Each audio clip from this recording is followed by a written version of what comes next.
സ്ത്രീപീഡകന്മാർ ഏതെങ്കിലും ഒരു മതത്തിലോ ഏതെങ്കിലും ഒരു വിഭാഗത്തിലോ പെട്ടവർ മാത്രമല്ല. സ്ത്രീപീഡകന്മാരെ സമൂഹമാകെ ഒറ്റപ്പെടുത്തുകയാണ്. അതുകൊണ്ട് പാലത്തായി സംഭവത്തിന്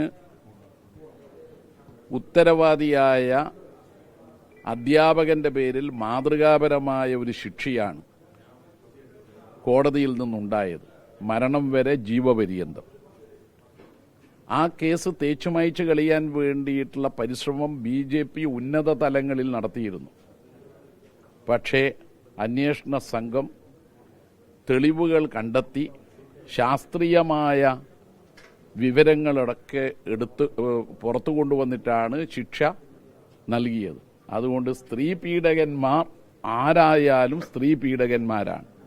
10 വയസ്സ് മാത്രം പ്രായമുള്ളൊരു പിഞ്ചു കുഞ്ഞിനെ ക്രൂരമായി തുടർച്ചയായി പീഡിപ്പിച്ച ആ അധ്യാപകൻ ഗുരുവല്ല, പിന്നെയോ സമൂഹത്തിനാകെ വെറുക്കപ്പെട്ട ഒരാളാണ്. ഇതാണ് ആ സംഭവത്തിന്റെ വസ്തുത. അതുകൊണ്ട് ആ വസ്തുതകൾ തിരിച്ചറിഞ്ഞുകൊണ്ടുള്ള നിലപാട് മാത്രമേ CPM-നുള്ളൂ.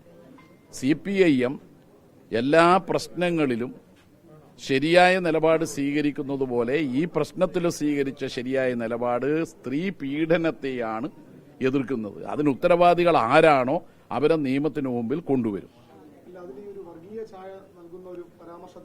പീഡനത്തിന് വർഗീയതയില്ല. പീഡകന്മാരെ വർഗീയമായി ചെയ്തിരിക്കാൻ കഴിയില്ല.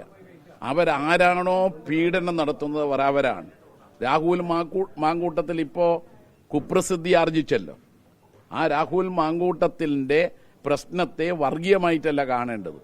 അതുപോലെ പാലത്തായി സംഭവത്തെ വർഗീയമായിട്ടല്ല കാണേണ്ടത്.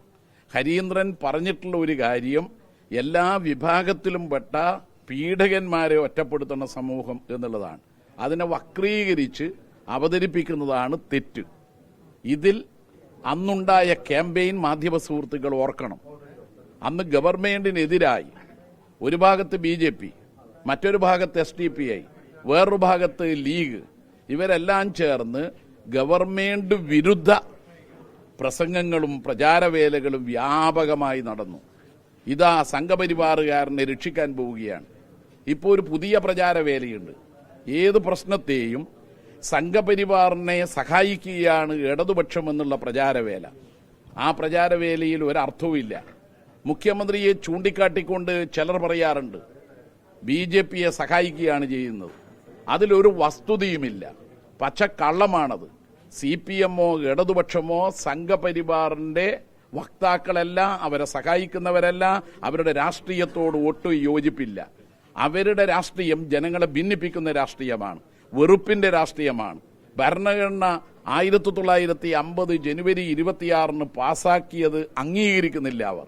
പിന്നെ എങ്ങനെയാണ് അവരെ അനുകൂലിക്കുന്ന ഒരു നിലപാട് സ്വീകരിക്കുക? വർഗീയത ഏതായാലും തെറ്റാണ്. ഒരു ഭാഗത്ത് ഭൂരിപക്ഷ വർഗീയത, മറുഭാഗത്ത് ന്യൂനപക്ഷ വർഗീയത. RSSും സംഘപരിവാറും ഉയർത്തുന്ന വർഗീയ ഫാസിസ്റ്റ് വെല്ലുവിളിയെ നേരിടാൻ ജമായത്തെ ഇസ്ലാമിയും സുഡാപ്പിയും ചേർന്ന് എന്തെങ്കിലും കോപ്രായം കാട്ടിയാൽ നടക്കില്ല.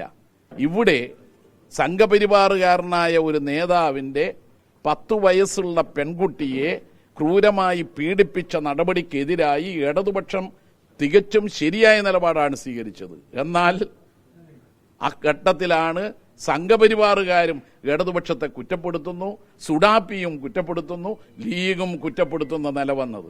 ആ പ്രശ്നമാണ് നമ്മൾ തിരിച്ചറിയേണ്ടത്. ഇവിടെ ഒറ്റ പക്ഷമേ ഉള്ളൂ, സ്ത്രീപക്ഷം, കുട്ടികളുടെ പക്ഷം. പോസ്കോ കേസാവുമ്പോൾ കുട്ടികളുടെ പക്ഷത്താണ് നമ്മളെല്ലാം നിലകൊള്ളേണ്ടത്.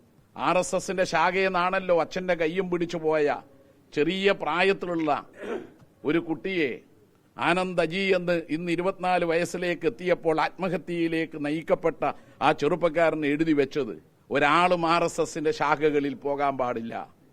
എന്തുകൊണ്ട്? എന്റെ അനുഭവം അതാണ്. ഞാൻ പീഡിപ്പിക്കപ്പെട്ടു തുടർച്ചയായി. ലൈംഗിക പീഡനമാണ് RSSന്റെ ക്യാമ്പിൽ നടക്കുന്നത്.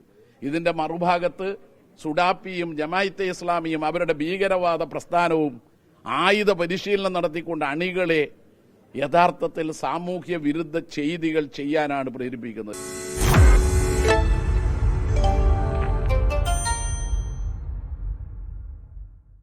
ലോകത്തെവിടെയായാലും ഏത് സമയത്തും 24 വാർത്തകളും ഓഗ്മെന്റഡ് റിയാലിറ്റി പാക്കേജുകളും എക്സ്പ്ലെയിനറുകളും വിശദമായി കാണാൻ ഞങ്ങളുടെ യൂട്യൂബ് ചാനൽ നിങ്ങൾക്ക് സബ്സ്ക്രൈബ് ചെയ്യാം.